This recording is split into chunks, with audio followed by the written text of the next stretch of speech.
3, 2, 1. Battle of the Decade. Fight. I must break you. So for the Battle of the Decade in this episode and our main topic, we'll be fighting it out on which decade had the best action figures as a child. Round 1. Let's fight. Choose your fighter. The 1980s to me are known for action figures. There were so many, different action figures that came out during that decade. Before I get into my favorite action figures that I liked the most as a child, here are some honorable mentions of some figures that came out. We had Crystar, GoBots, Centurions, the WWF wrestling figures, Mask, Advanced Dungeons and Dragons figures, Visionaries, Transformers, Thundercats, and of course, and you probably think this is going to be my pick, we had He-Man, Masters of the Universe. All of those were very popular action figures. So my pick for the best action figures from the 1980s is Star Wars action figures.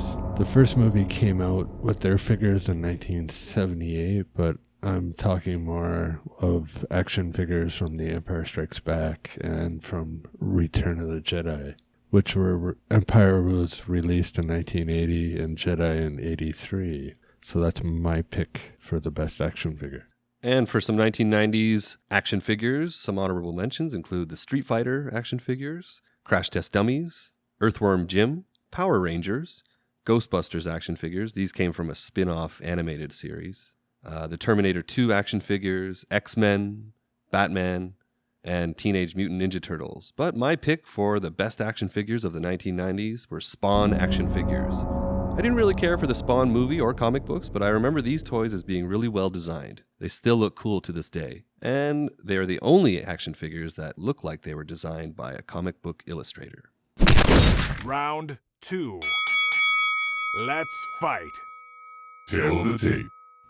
So the Star Wars action figures from the 80s had improved so much from the original movie figures that came out in 78. There are more figures to choose from and characters from the movies. They had great accessories to go with the figures, including ships, creatures, landscapes, scenery type playset type things and more.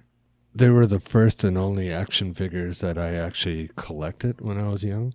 I loved the movie so much and they were so popular at that time. Everybody had that toy. And with Empire and Return of the Jedi, Kenner toys were better prepared for the release of those two movies compared to the original movie. I think they had some issues when the toys weren't ready when they released Star Wars the movie. So they were giving out almost like coupons that you would, get this toy when it became available. And the Star Wars toys are still in high demand today and collected. Some of them have, crazy values and are worth so much money. And these action figures go hand in hand with the 80s phenomena of Star Wars.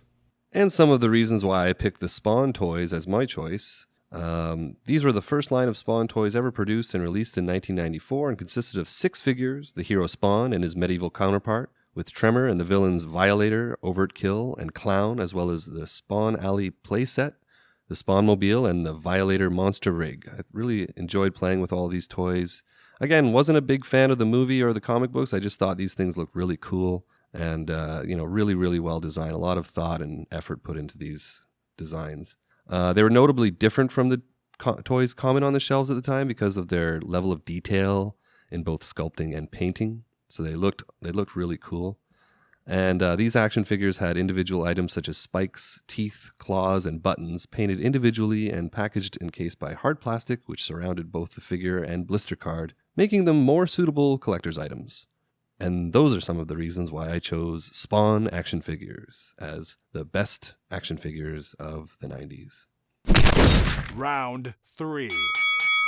Let's fight. Counterattack. And some of my thoughts on the Spawn action figures. I know the toys. I know a lot of the McFarlane toys. But I remember Spawn when it came out. I never followed the comic books. The movie I thought was okay at the time, but I don't think it was that good looking back at it. The level of detail on the toys made them more collector items than I think actual like figures that you would play with. Okay. So you're saying they're nicer to look at, but not so much to play with. Yeah. So you wouldn't take them outside and, play in the garden with them type thing as, most people did with their Star Wars toys. The detail added to the cost, and the Spawn action figures costed more than the Star Wars action figures at both their respective times of release. Spawn also didn't have the variety of action figures and accessories that Star Wars had, or the Star Wars action figures had. Spawn was a popular comic book on which the toys were based, but Star Wars was much more popular from the movies, and more people knew about Star Wars than Spawn. This meant that everyone you knew had Star Wars toys, and everyone would gather to play outside with their Star Wars figures, where not everyone you knew had Spawn toys at that time, in the 90s. There was quite a difference in the size between the Spawn toys and the Star Wars toys, Star Wars being much smaller, and they were easier to carry around, put in your lunchbox, or just keep in your pocket type thing, where you couldn't really do that with Spawn toys. Star Wars was geared towards kids much more than Spawn was. Spawn wasn't really a comic book, that kids could read or watch. Yeah. Including the movies and the animated TV show. It's more for adults. It was a little too scary for kids, I think. And a lot of unopened Star Wars figures are much more valuable than the unopened Spawn figures these days, regardless that Star Wars figures were, they're older, so that might add to the value, but they were just more collectible and more valuable.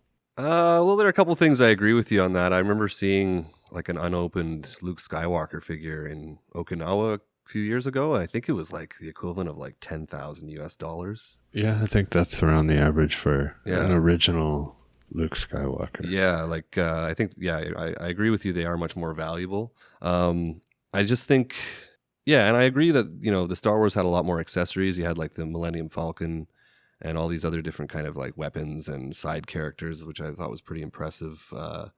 But I thought that Spawn just looked better. It looked a lot cooler. It looked like there's actually like someone who was like talented at designing these kind of things for Spawn. Whereas the Star Wars action figures, they didn't really look too much like the actual actors from the Star Wars movies, which kind of took away from their, allure for me anyway. But then again, I still remember playing with Star Wars toys that my brothers owned. They're a bit more fun. I think the reason why I think my choice is better is just based on the design. I think they just look nicer. I think they look a little more stylish than the Star Wars ones.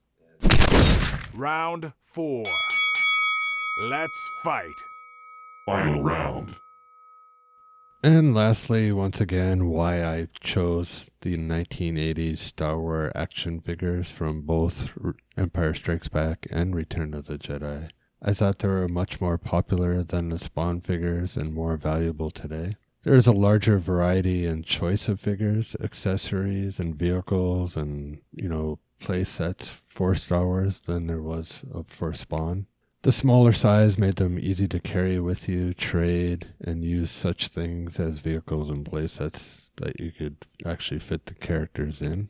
Everyone had them or knew what every action figure was. So even if you had like some rare alien from Star Wars, almost everybody would recognize what it was from at that time. They were the foundation for action figure branding with movies and is still a franchise and branding mechanism today. Star Wars has all the lore, movies, comics, books, and history behind their toys, and nothing can really come close to comparing to it. They were one of the only action figures that I ever collected and had the most fun with playing when I was a kid. And that is why I chose Star Wars action figures from Empire Strikes Back and Return of the Jedi from the 1980s. And some final points on my choice. I chose Spawn again because of the stylish design of the action figures.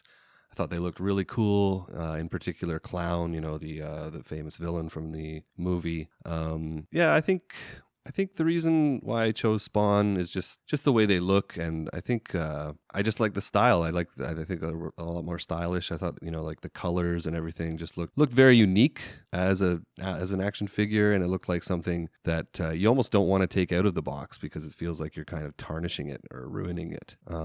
Those are some of the reasons why I chose. But then again, I do appreciate the Star Wars. I do appreciate your choice. I just feel like my choice is based a little bit more on just the style. And those are some of the reasons why I chose Spawn as my best action figure. Remember, you can vote on which action figures you thought were better in the poll in the above top right corner here on YouTube or on any of social media at 10 Years Apart Pod or at our website 10yearsapart.com. And finally, on this episode of 10 Years Apart, we're going to look back at a 1990s alcoholic drink that was known as Zima. Could it make a comeback? Why did it fade away? It's time for Would That Fly Today? Did you like that clip? Well, if you did, remember to hit that thumbs up button and subscribe to our channel for more videos just like this. You can also find the full version of the podcast this clip was from on our YouTube channel and more videos from 10 Years Apart. Comment below, tell us your ideas and stories from the 80s or 90s, and get more at 10yearsapart.com. Thanks again, and don't forget to like and subscribe. It really helps us out.